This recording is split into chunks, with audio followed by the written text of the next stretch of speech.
Welcome students. आज हम लोग बात करेंगे चैप्टर फ्रेंच रेवोल्यूशन की। फ्रांस की सोसाइटी लेट 18th सेंचुरी में किस प्रकार की थी जिसके कारण फ्रांस में रिवोल्ट हुआ।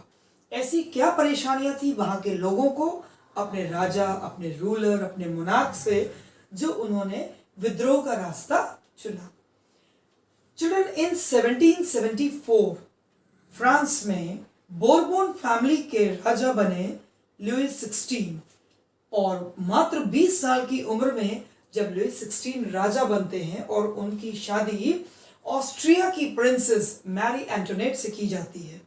उस समय राजा जब थ्रोन पे आते हैं, राजकाज संभालते हैं, तो उनके लिए सबसे बड़ी परेशानी है फ्रांस की खाली संपत्ति। Treasury was vacant, it was empty treasury in France. इसका कारण क्या था? मूलभूत कारण था कि अमेरिका को वॉर में फाइनेंशियल रिसोर्सेज दिए जा रही थी फ्रांस के थ्रू। 13 कॉलोनीज ऑफ अमेरिका जो ब्रिटेन से अपनी इंडिपेंडेंस की लड़ाई लड़ रही थी, उसको मदद करते हैं फ्रांस, और इसके वजह से फाइनेंसेस दिए जाते हैं अमेरिकन 13 कॉलोनीज को। फ्रांस में जो वॉर लगातार चल रही थी आसपास के मुल्कों से, आसपास के स्टेट से, उसने फाइनेंशियल रिसोर्सेज पे बहुत दबाव डाला। और तीसरा महत्वपूर्ण कारण था कि वहाँ की कोर्ट, वहाँ के एडमिनिस्ट्रेशन को संभालने के लिए बहुत ज़्यादा एक्स्ट्रा वेजेंट तौर पे पैसा खर्च किया जा रहा था पैलेस ऑफ वर्सेल्स के थ्रू। तो राजा के अमाउंट्स जो वो स्पेंड कर रहे थे, अभी तक के लोग, वो कारण बन जाते हैं फ्रांस के एम्प्टी ट्रेजर का, और इस चीज का भुगतान देना पड़ता है लुइस 16 को। जब ये सारे कारण इकट्ठे होते हैं तो इसका रिजल्ट क्या बनता है? राजा को राजकाज चलाने के लिए पैसा चाहिए, और ये पैसा वो एकत्रित करते हैं, लोन्स भी लेते हैं, ऑलरेडी डेब्ट में आ रखे हैं, कर्जे में हैं। कर्जा बढ़ने लग जाता है फ्रांस के राजा पे, और लगभग 2 बिलियन लिवर्स का खर्चा। Livre is the currency of France that was discontinued in 1794। जब पैसा ब्याज पे लिया जाता है तो उस पैसा लिया गया कर्जे के तौर पे, तो उस पे ब्याज भी लगता है, उन लोन्स पे इंटरेस्ट भी चुकाना पड़ता है। इसका मतलब अभी तक के जो खर्चे कर रही थी फ्रांस की सरकार, उसमें और एडिशन हो जाता है किस चीज का? जो लोन लिया गया है उस पे लगने वाला ब्याज भी चुकाना है। इससे पेमेंट्स जो टैक्सेस की दिए जा रही है वो भी उसके एक्सपेंसेस को ऐड करते हैं। और इन सारी बातों से अलग भी बहुत से खर्चे होते हैं एक राज्य में, जैसे वहाँ की आर्मी को ऊपर खर्चा किया जाएगा, वहाँ के कोर्ट्स को मेंटेन किया जाएगा, सरकार अपना कार्यभार करेगी, ऑफिसेज संभालेगी, यूनिवर्सिटीज हैं, और सारे काम किए जाएंगे। इन सभी चीजों से सरकार के खर्चे बढ़ जाते हैं। तो इन 18th century France was divided into 3 states। France की सोसाइटी 3 स्टेट्स में बटी हुई थी, फर्स्ट, सेकंड और थर्ड स्टेट। इसमें महत्वपूर्ण बात जानने की यह है कि टैक्स पेयर ग्रुप कौन सा था?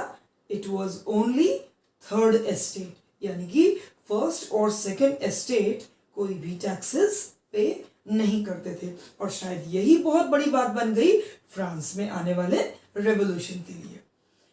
चिल्ड्रन, 90% जो पॉपुलेशन थी वो बनी थी पीजेंट्स से, वर्कर्स से, जिनके पास बहुत छोटी छोटी लैंड होल्डिंग्स थी उनकी ओनरशिप में। जबकि 60% ऑफ द लैंड के मालिक कौन थे? फर्स्ट और सेकंड स्टेट, यानी कि क्लर्जी और नोबल्स, और ये जमीनें चर्च के पास में थी। तो ये फर्स्ट और सेकंड स्टेट कौन से? क्लर्जी और नोबल्स एंजॉय किया करते थे सर्टेन प्रिविलेजेस, और ये प्रिविलेजेस किसी काम के आधार पे नहीं थी, ये उनको मिली थी बर्थ के आधार पे। फर्स्ट और सेकंड स्टेट को एग्जेम्पशन था, किसी भी तरीके के कोई टैक्सेस पे नहीं करने पड़ते थे स्टेट को, जबकि सारे सुविधाएं उनके लिए अवेलेबल कराई जाती थी। और दूसरी चीज, फ्यूडल प्रिविलेजेस थी इनको, वो सर्विसेज लेते थे पीजेंट से, वर्कर्स से अपने लिए। उनके लैंड पे काम करेंगे, उनके हाउसेस में काम करेंगे और इवन उनके लिए ट्रांसपोर्टेशन का काम करेंगे। उनके लिए रोड्स कंस्ट्रक्ट किया जाएगा by the people of third estate. Church और भी चीजें जैसे टैक्सेस लेते थे थर्ड एस्टेट से। ये टैक्स कहलाता था टिथ, जो कि पीजेंट्स से एक्सट्रैक्ट करते थे चर्चेस। और एक टैक्स जो गवर्नमेंट लेती थी दैट वाज टेल, और ये था डायरेक्ट टैक्स टेल जो कि स्टेट गवर्नमेंट लेती थी पीजेंट्स से। बहुत सारे इनडायरेक्ट टैक्सेस भी पे करने पड़ते थे थर्ड एस्टेट के लोगों को, और ये थे रोजमर्रा के जीवन में जो उनको सामान की जरूरतें थी। से फॉर एग्जांपल सॉल्ट और even tobacco the people they used to consume, उसके ऊपर वो टैक्सेस दिया जाता था। ये टैक्सेस लेती थी वहां की सरकार इनडायरेक्ट टैक्सेस के तौर पे फ्रॉम दीज पीजेंट्स। तो जितनी भी एक्टिविटीज की जाती थी बाय द गवर्नमेंट, उसको पैसा चाहिए था, इट नीडेड फाइनेंसेस, और ये सारा फाइनेंस चार्ज किया जाता था in form of taxes from the third estate only. तो ये देखा आपने कि बाय बर्थ प्रिविलेजेस दी जा रही थी अपर टू क्लासेस को, अपर टू एस्टेट्स को, जो थे क्लर्जी 1 और नोबल्स 2, जबकि सारा का सारा टैक्स पेयर ग्रुप कौन था? It was of the peasants. तो जब समाज का कोई हिस्सा, समाज का एक ही हिस्सा टैक्सेस देगा, तो जब उनके अंदर ये समझदारी जागेगी कि हम अकेले क्यों टैक्स पे कर रहे हैं, तो definitely it will give rise to revolt, and then the struggle actually started from the peasant side. उनको और भी कुछ परेशानियां थी जिसके वजह से सब कलेक्टिवली फ्रेंच रिवोल्ट की तरफ बढ़ चले।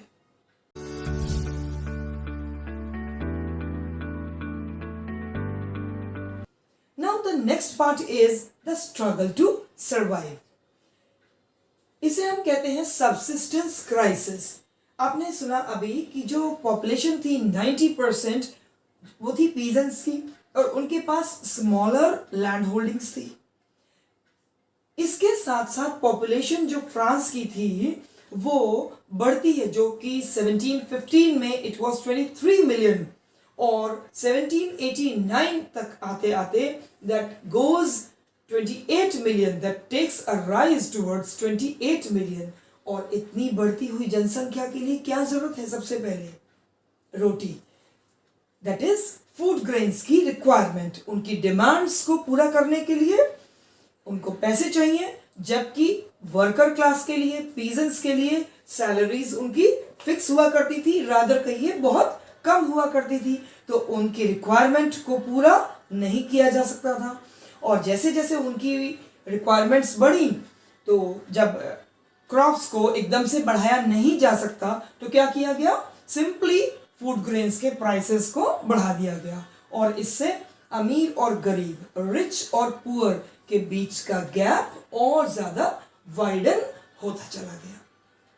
कंडीशन इन पीजेंट्स के लिए और भी ज्यादा वर्स हो गई जब उनकी खड़ी फसलों को ड्रॉट या हेल, यानी कि ओलावृष्टि या कहिए सूखा पड़ जाने के कारण बहुत ज्यादा उनके हार्वेस्ट को नुकसान हुआ, और इससे उनका सबसिस्टेंस क्राइसिस बढ़ गया। मतलब उनकी जो ये हेल की प्रॉब्लम थी या ड्रॉट्स के प्रॉब्लम थी, क्रॉप्स को जब ये फ्रीक्वेंटली आते चली गई, तो पीजेंट्स को फेस करना पड़ा सबसिस्टेंस क्राइसिस।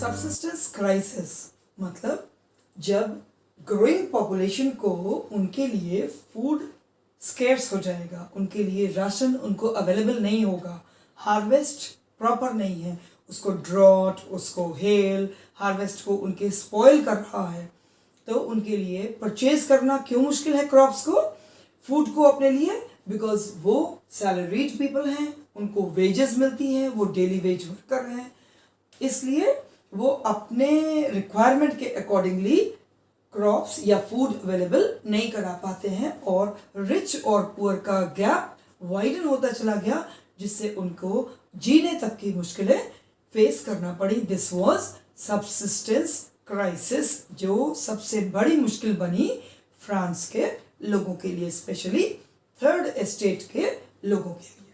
Now,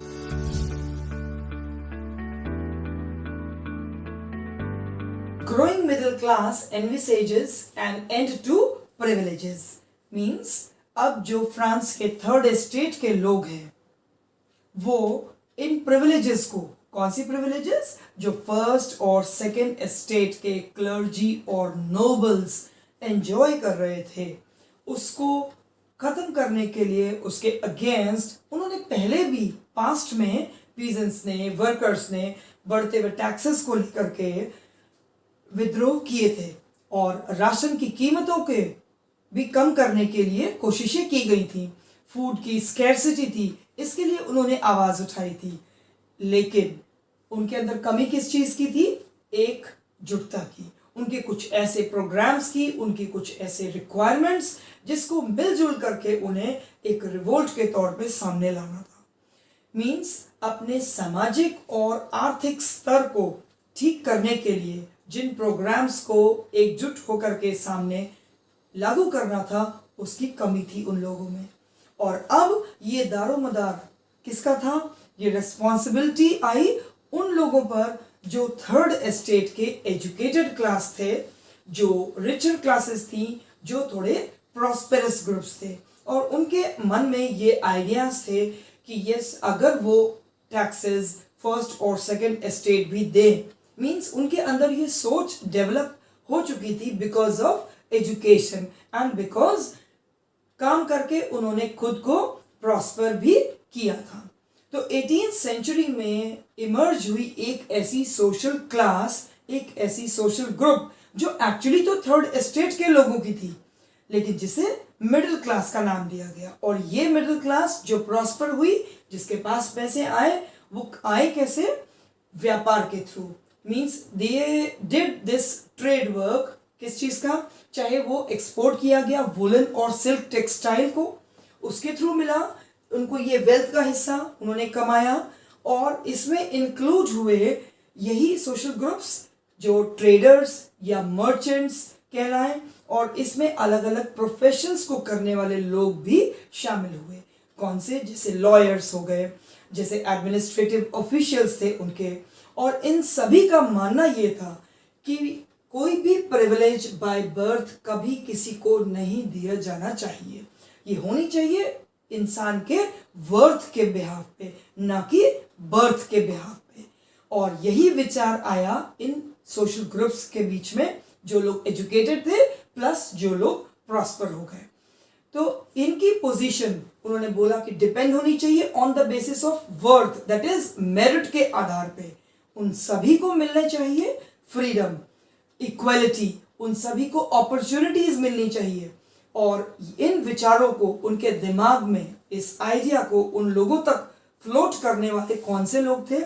उसमें नाम आते हैं फिलोसफर्स के, जिन्होंने उनको ये विचार दिए। और वो थे John Locke, Jean Jacques Rousseau.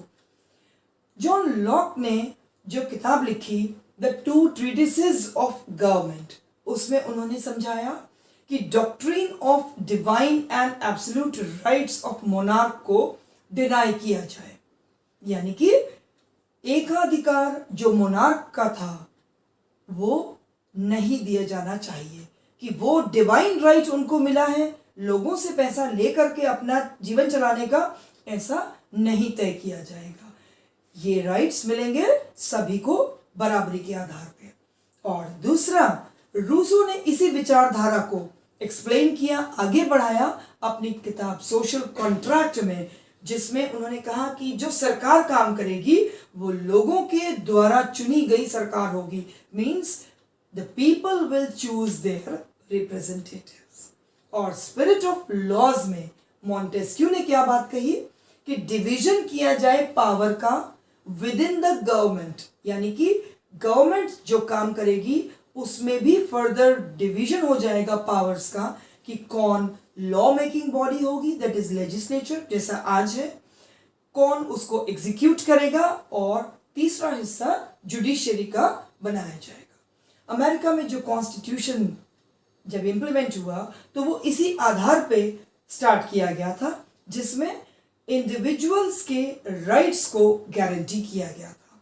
और यही आइडियाज इन फिलोसफर्स के थे जिन्होंने मदद किया पीजेंट्स को, you can say third state के लोगों को, और वो मिडिल क्लास इसमें हाईलाइट होती है जो एजुकेटेड थी plus that was prosperous. Means जो रिक्वायरमेंट्स थी उनके प्रोग्राम्स को पुट फॉरवर्ड करने के लिए, उसके लिए जो अमाउंट्स चाहिए थे, जो दिमाग चाहिए था, जो आइडियाज, जो व्यूज, जो ओपिनियंस चाहिए थे, वो इन लोगों ने मिल करके अपने रिवोल्ट में शामिल किया।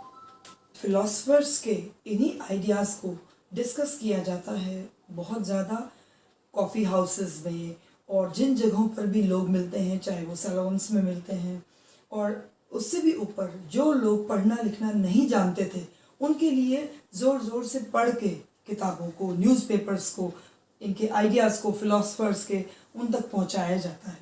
और फ्रीक्वेंटली जब ये बातें बार बार पढ़ी जाती हैं उन लोगों के लिए जिन्हें पढ़ना लिखना नहीं आता है, जब ये न्यूज़ फैलती है कि जो लुईस 16 है वो प्लान कर रहा है और ज़्यादा टैक्सेस लगाने के लिए अपने थर्ड स्टेट के लोगों पर, तब उसके अगेंस्ट एक व्यू कलेक्ट हो जाता है, लोगों का गुस्सा उनके अगेंस्ट बढ़ जाता है और वो प्रोटेस्ट करने के लिए अपने इकट्ठे हो जाते हैं।